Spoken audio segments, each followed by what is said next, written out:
गुरुवार को लोकसभा में दिल्ली सर्विस बिल पारित कर दिया गया। हालांकि विपक्ष ने एकजुटता से इसका विरोध किया, लेकिन फिर भी अमित शाह ने एक लंबा चौड़ा भाषण दिया, जिसके बाद लोकसभा में दिल्ली सर्विस बिल को पारित कर दिया गया, जिसके बाद अब दिल्ली में ट्रांसफर और पोस्टिंग का अधिकार केंद्र सरकार के पास है। इस पर दिल्ली वालों का क्या कहना है, आइए जानते हैं दिल्ली वालों की राय। तो सर, एक तरफ दिल्ली की चुनी हुई सरकार है और पहले से ही उनके पास बहुत लिमिटेड अधिकार थे, और अब ये जो दिल्ली सर्विसेज बिल आया है, पारित हुआ है लोकसभा में कल, इसके बाद बचे कुछ अधिकार भी जो है वो दिल्ली सरकार के पास नहीं रहेंगे। आप दिल्ली के रहने वाले हैं, किस तरीके से देखते हैं? एक्चुअली क्या है, असल चीज़ है constitution. Constitution is supreme. We have to accept the totality of constitution. Unfortunately time and again we have been trying to ignore the importance of constitution. Constitution ही अगर नहीं रहेगा तो फिर हमारा फेडरल स्ट्रक्चर जो है गवर्नमेंट का, यूनियन का, वो क्या रहेगा। बहुत ज़रूरी है इसलिए कि हम दिल्ली गवर्नमेंट को किसी न किसी सूरत से बचाएं, और जो ये एक आंधी के तौर के ऊपर यहाँ पर यलगार हो रहा है, ये यलगार जो है दिल्ली वालों के लिए और दिल्ली की तरक्की के लिए और दिल्ली की प्रोग्रेस के लिए बहुत ही ख़तरनाक चीज़ है। और ख़ास तौर पर जो डेमोक्रेसी के जो इंस्टीट्यूशन हैं उसको कमज़ोर करने के लिए ये आखिरी कील साबित होगी, जिस तरह के यहाँ हालात बने हुए हैं। इसलिए बेहतर ये है कि कॉन्स्टिट्यूशन जो है उसके हिसाब से काम किया जाए। और कॉन्स्टिट्यूशन बहुत सिंपल है कि दिल्ली का लेफ्टिनेंट गवर्नर जो है undoubtedly he is supposed to be the administrator of the Delhi government, but at the same time if the elected government is there in the office, then Lieutenant Governor of Delhi is bound to obey the decisions of Delhi government. लेकिन बिल्कुल उल्टा हो रहा है। Exactly और इसी का नुकसान जो है दिल्ली वालों को अंदाज़ा हो गया है कि आगे आने वाले दिनों के अंदर बहुत सख्त दिन आने वाले हैं। लेकिन कुछ लोग तो अभी भी कह रहे हैं कि ये सही है, केंद्र सरकार ने जो बिल लाया वो सही है। नहीं, केंद्र सरकार का बिल लाया हुआ कि अगर ऐसा ही वो चाहते हैं कि दिल्ली में कोई अपोजिशन की गवर्नमेंट ना हो तो इस गवर्नमेंट को डिसमिस कर दें, और डिसमिस करने के बाद यहाँ प्रेसिडेंशियल रूल लगा दें। क्या ज़रूरत है ये फिर इलेक्शन कराने की और करोड़ों अरबों रुपया खर्च करने की। जो इलेक्टेड गवर्नमेंट हो गई है यहाँ पर, तो फिर हुकूमत करने का उन्हीं का हक़ है और उन्हीं को चलाने के लिए हुकूमत की जिम्मेदारी देनी चाहिए। सर, आप कितने टाइम से दिल्ली में रह रहे हैं?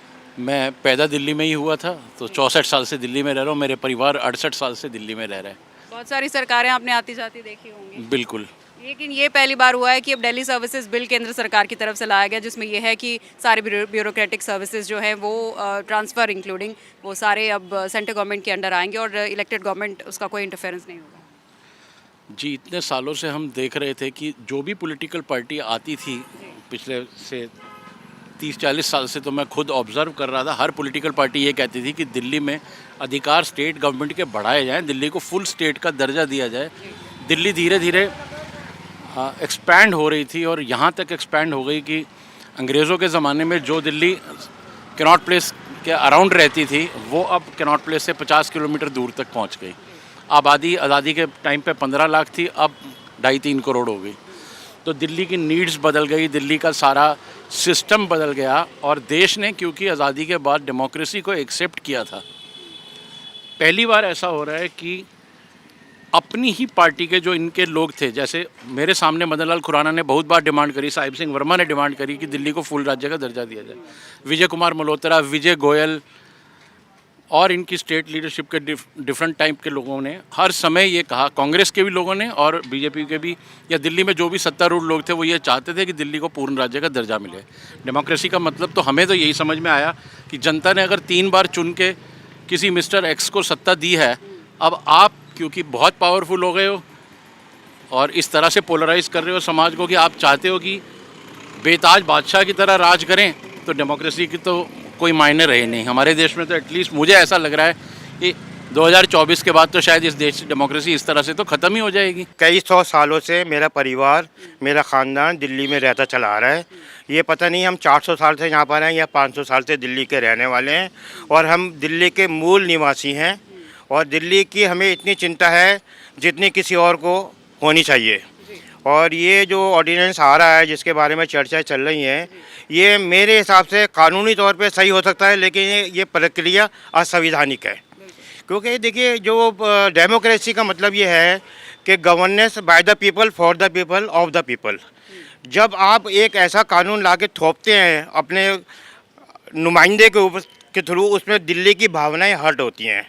हम जो चाहते हैं वो हमारे प्रतिनिधि जिनको हमने वोट दिया है दिल्ली सरकार के अंदर कोई भी आए, मैं किसी पार्टी को सपोर्ट नहीं करता, मैं दिल्ली को सपोर्ट करता हूँ, मैं हिंदुस्तान को सपोर्ट करता हूँ। मेरी सोच सिर्फ ये है कि दिल्ली के अंदर वो चीज़ होए जो दिल्ली वालों के हक़ में अच्छी हो, जो हिंदुस्तान के हक़ में अच्छी हो, जिससे भारत विश्व गुरु खाली कहलाए नहीं बल्कि बन जाए। अब हम लोगों ने जिसको वोट दिया है वो हमारी सरकार है, वो हमारे बारे में कैसे सोचती है, कैसे करती है, उसको ओपन हैंड होना चाहिए। उसके ऊपर कोई भी तंत्र मंत्र उसके ऊपर काबिज ना हो कि उसको काम करने में रोके। इससे अगर आप देखें तो हमारे नागरिकों की हितों की रक्षाएं ख़त्म हो जाती हैं। तो ये मेरा कहना है कि हमें सोचना चाहिए कोई भी सरकार आए, देखिए ये सब टेम्परेरी है। निवासी जो जिस जगह के रहने वाले वो हमेशा परमानेंट होते हैं। निवासी जो है वो बदलते रहेंगे, सरकारें आती जाती रहेंगे, निवासी यहीं पर ही रहेंगे। कोई सी भी सरकार आए, चुनी हुई सरकार आए, प्रजातंत्र के अंदर हर एक का हक है किसी को भी चुने, और जो चुन के आए उसको काम करने का मौका मिलना चाहिए।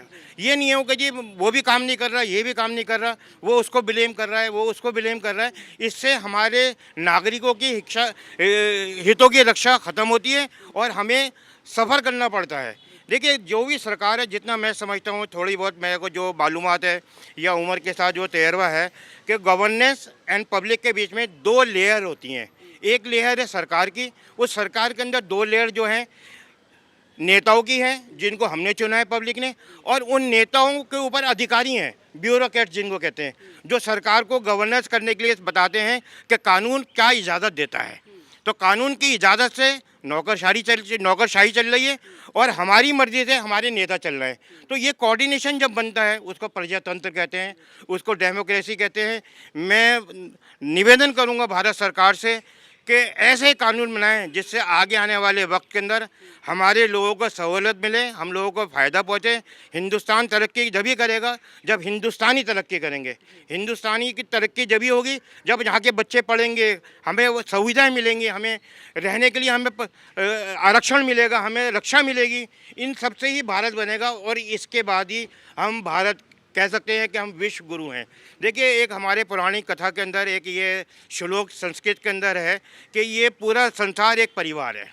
ये परिवार जब ही माना जाएगा जब सबको सुरक्षा मिलेगी, सबको पूरे अवसर मिलेंगे, काम करने के, पढ़ने के अवसर मिलेंगे। हम 12वीं क्लास के जो हमने पास नहीं कर रखी सर्टिफिकेट हम दिखा नहीं सकते और हम कहते हैं दुनिया हमें कहे कि हम विश्व गुरु बन जाएं। तो विश्व गुरु कहलवाने से हम विश्व गुरु नहीं होंगे, हमें वो करना पड़ेगा, हमें वो दिखाना पड़ेगा संसार को कि हम विश्व गुरु बनने के लायक हैं और इसलिए हम विश्व गुरु बन रहे हैं। मेरी ये थोड़ी सी बातें हैं, हो सकता है थोड़ी सी कड़वी हो, लेकिन मैं एक हिंदुस्तान का कट्टर नागरिक हूँ और मैं चाहता हूँ कि मेरा मुल्क फले फूले, मेरे लोग यहाँ पर फले फूलें। बिल्कुल, क्योंकि इतने सालों से आप दिल्ली में रह रहे हैं, जाहिर तौर पर सरकारें आती जाती आपने खूब देखी होंगी और उसी के मद्देनजर आपने ये सारी बातें कही। जी सर, तो क्या लगता है आपको, क्या ज़रूरत पड़ी कि केंद्र को दिल्ली में इंटरफेरेंस करने के लिए और सुप्रीम कोर्ट के फैसले को भी दरकिनार करते हुए एक ऐसा ऑर्डिनेंस लाना पड़ा जिससे उनकी इंटरफेरेंस दिल्ली में बढ़ जाए? देखिए जो ऑर्डिनेंस लाई है सेंट्रल गवर्नमेंट, अगर इसे देखें तो सबसे पहले मैं पूछना चाहूँगा सेंट्रल गवर्नमेंट से ही, इज़ इट डेमोक्रेसी? क्या यही लोकतंत्र है जिसकी आप विदेश में जाकर बड़ी बड़ी बातें करते हैं कि दुनिया का सबसे बड़ा लोकतंत्र है, और उस लोकतंत्र में जनता ने जिस सरकार को चुना, जिन लोगों को चुना कि वो उनका शहर, उनका राज्य चलाएं, उसे आप दरकिनार कर रहे हैं, उनके ऊपर एक व्यक्ति थोप रहे हैं, अपना शासन चलाना चाहते हैं। Is it not democracy? अगर आप डेमोक्रेसी को पसंद नहीं करते हैं तो सीधे से तानाशाही का ऐलान कर दीजिए। ये नाटक किस लिए हो रहा है? सीधे सीधे कह दीजिए कि हाँ we don't believe in democracy, हम डेमोक्रेसी में बिलीव ही नहीं करते हैं, आप इसे हटा दीजिए। आप सीधे सीधे तानाशाही का ऐलान करिए। लेकिन वो एक तरफ तो बाहर जाकर कहते हैं कि हम इतना बड़ा लोकतंत्र है और यहाँ इस तरह के डिसीज़न लेते हैं। एक्चुअली ये डिसीज़न लेना क्यों पड़ते हैं, मैं इस पर बात करना चाहूँगा। क्योंकि देश की जनता अब इन्हें समझ चुकी है, वो इन्हें नकार रही है। आप पूरे देश में अगर देखें तो ये चुनिंदा जगहों पर ही रह गए हैं, वरना सिमट गए हैं ये।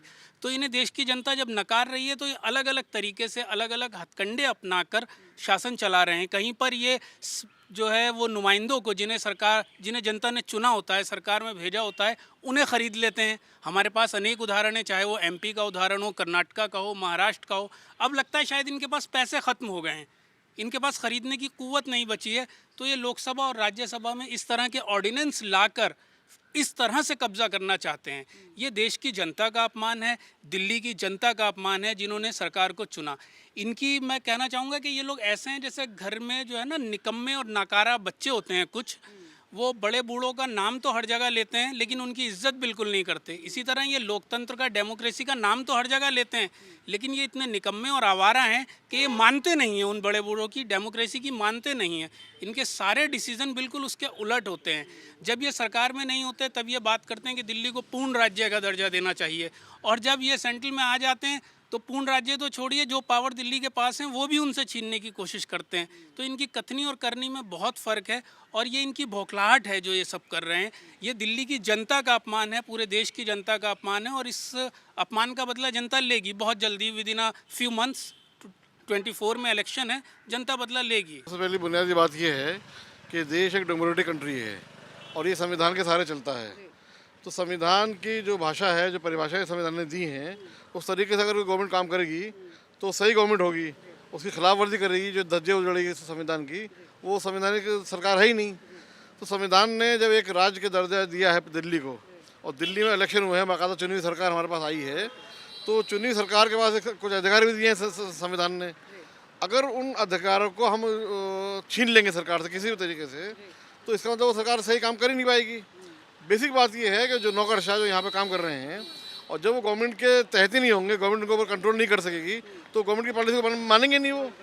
अगर मैं काम किसी अंडर में कर रहा हूँ और मानूंगा किसी और की, तो मैं जो इसके अंडर में काम करूँ उसकी बात सुनूंगा ही नहीं। आम लोगों पर किस तरीके का प्रभाव पड़ेगा? देखिए, आम तरीके से ये प्रभाव पड़ेगा कि लोग जो है अपने आप को ठगा हुआ महसूस कर रहे हैं कि मैंने एक आदमी को चुन के भेजा, वो मेरी सरकार है, वो मेरी गवर्नमेंट है, वो मेरी नुमाइंदा है, और मैं उस सरकार को देख रहा हूँ इतनी लालच, इतनी बेबस और लाचार हो चुकी है कि वो अपना कोई डिसीजन नहीं ले सकती, कोई काम नहीं करवा सकती, किसी नौकरशाह के ट्रांसफ़र नहीं कर सकती, किसी को कुछ डायरेक्शन नहीं दे सकती।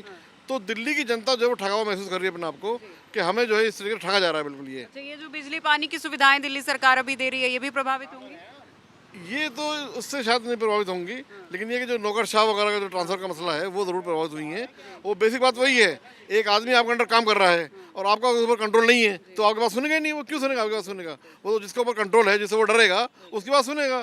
फिर दूसरी बात ये है कि दुनिया में, कंट्री में जो डेमोक्रेसी है और संविधान है, उसमें सबसे बड़ा जो दर्जा है वो रक्षक है हमारा सुप्रीम कोर्ट। सुप्रीम कोर्ट हमारे संविधान का रक्षक है। अगर कहीं कोई बात आती है, कोई आड़े आती है, कोई बात खिलाफ होती है, तो संविधान की रक्षा जो है सुप्रीम कोर्ट करता है। सुप्रीम कोर्ट ने सो मेनी टाइम्स, इतनी मरतबा खुले अल्फाज में बिल्कुल कह दिया कि जो पॉलिसी है या जो ट्रांसफ़र की जो पावर है वो दिल्ली गवर्नमेंट के पास रहेगी। तो फिर पता नहीं इनको क्या हड़बड़ी है कि ये इसको दूसरे तरीके से लाना चाहते हैं। वोट में, इलेक्शन में हरा नहीं सके, उसकी इनको खिल्ली है। उसकी जो उनके अंदर भरा हुआ है मादा, उसका है कि इलेक्शन में बार बार हार रहे हैं। ये केजरीवाल सरकार ने बार बार इनको हराया है। 3 मरतबा इलेक्शन हुए, एमसीडी का इलेक्शन हुआ, एमसीडी में इन्होंने कितना बदतमीजी की, 3 महीने तक सदन नहीं चलने दिया, बिल्कुल नहीं चलने दिया। तो उससे इतना बौखला गए हैं कि अब जो इनके पास पावर है, वो पार्लियामेंट में पावर है, चूँकि इनकी सीट है, वहाँ को उनको कह नहीं सकता। तो वहाँ बैकडोर एंट्री करके ये इस तरीके से दिल्ली की सरकार को बिल्कुल बर्बाद करना चाहते हैं। दिल्ली की जनता को बर्बाद करना चाहते हैं, दिल्ली को बर्बाद करना चाहते हैं, दिल्ली की सरकार को काम करने देना नहीं चाहते बिल्कुल। और किसी भी तरीके से बाय हुक और क्रुक ये चाहते हैं कि दिल्ली का सत्यानाश हो जाए और दिल्ली की जनता बर्बाद हो जाए, बिल्कुल हो जाए। ये इनका बिल्कुल एम है, इसके अलावा कोई रास्ता नहीं इनके पास। तो देखा आपने, जो लोग दशकों से दिल्ली में रह रहे हैं, जिनकी पैदाइश यहाँ पर हुई है और जिनके परिवार, जिनके पुरखे भी यहाँ पर रह रहे हैं, उन्होंने साफ तौर पर नाराज़गी जाहिर की है। वो चाहते हैं कि जिस गवर्नमेंट को उन्होंने इलेक्ट किया है, बेशक वो किसी भी पार्टी की हो, उसको पूरे अधिकार मिलने चाहिए, ना कि केंद्र सरकार का इंटरफेरेंस दिल्ली की एडमिनिस्ट्रेशन में होना चाहिए। कैमरामैन रमनजीत सिंह के साथ सिमरन कौर, TV9 डिजिटल, दिल्ली।